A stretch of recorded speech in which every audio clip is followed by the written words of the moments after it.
Kayo po ba mga bossing ko, isa sa mga napakaraming mga pangarap sa buhay?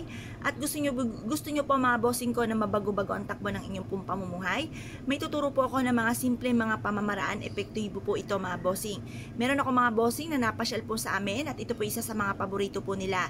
Ito po, kung kayo po parang feeling po ninyo may kumapit po sa inyong kamalasan na ayaw matanggal-tanggal ang mga kamalasan na pinagdadaanan po ninyo.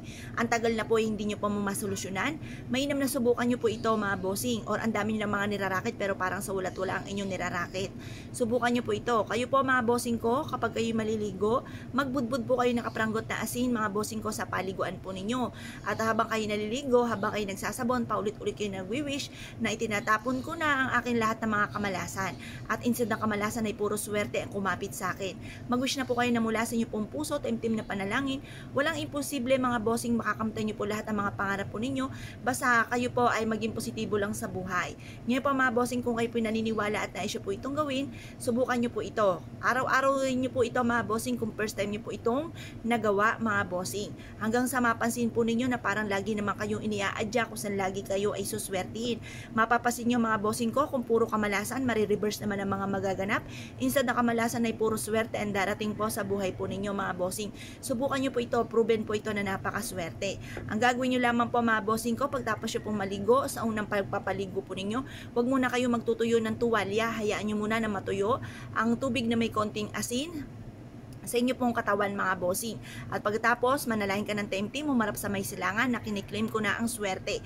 At kailanman hindi na ako mamalasin pa or kami mga pagsubok na darating, ay kaagad ko ito malalampasan at hindi ko ito matatambayan. Basta mag-wish na kayo ng inyong mga ninanais mga bossing. Mag-wish din po kayo. Halimbawa, magkaroon ako ng sarili kong bahay, magkaroon ako ng negosyo na dito na ako yayaman, magkaroon ako ng mga bagay na matagal ko ng pinapangarap.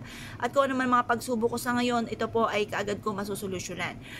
Tapos mag-wish na kayo po ay gumaling sa inyong karamdaman, kayo po ay malayo sa mga toxic sa buhay po ninyo, nape-pressure po kayo sa mga taong nakapaligid sa inyo, na kayo po ay sinisiraan or chinichismis or sobrang inggit po sa inyo, yung mga ganong sitwasyon mga bossing, mag-wish ka na ng mula sa inyong pong puso. At pagkatapos ito mga bossing ko, ugaliin nyo po ito, kapag araw-araw nyo siya nang ginagawa, pwede naman pong kahit gawin nyo po ng ito ng twice a week, mga ganun mga bossing, depende kung kailan nyo gusto, or pwedeng panaypayin nyo na po siya, pero tiga-kaunti lang na asin ang inyo pong ilalagay. At lagi maglo-lotion dahil sa panahon ngayon na napakainit mga bossing, baka mag-dry ang skin po ninyo. Pero konting-konting asin lang mga bossing, hindi naman isang dakot na asin. Kapranggot lamang araw-araw mga bossing, para yung mga saan tayo pumunta, may kumapit sa ating kamalasan, ay kaagad itong bibitiw once na meron kang pang-alis ng mga kamalasan, pangontra sa kamalasan. Kung kayo pinaniniwala at nais po itong gawin mga bossing, subukan nyo na po ito, proven po ito. Marami na nagpatotoo, may bossing po ako na ang dami niya mga pagsubok na pinagdadaanan, na ipayo ko po sa kanya. Siya ay maglagay ng kapranggot na asin sa paliguan po niya, at ito po daw napansin po niya na unti-unti na bago at naging positibo po siya sa buhay, at ang gaganda ng mga dumating sa kanya. Dati-dati daw po ay panay kamalasan, panay pagsubok, na reverse po, parang lagi siyang iniaadya kung saan lagi sila ay suswertihin. Kaya kung hindi nyo pa ito nagagawa mga bossing, subukan nyo na po ito, proven po ito na maswerte. Yun na po mga bossing, salamat po!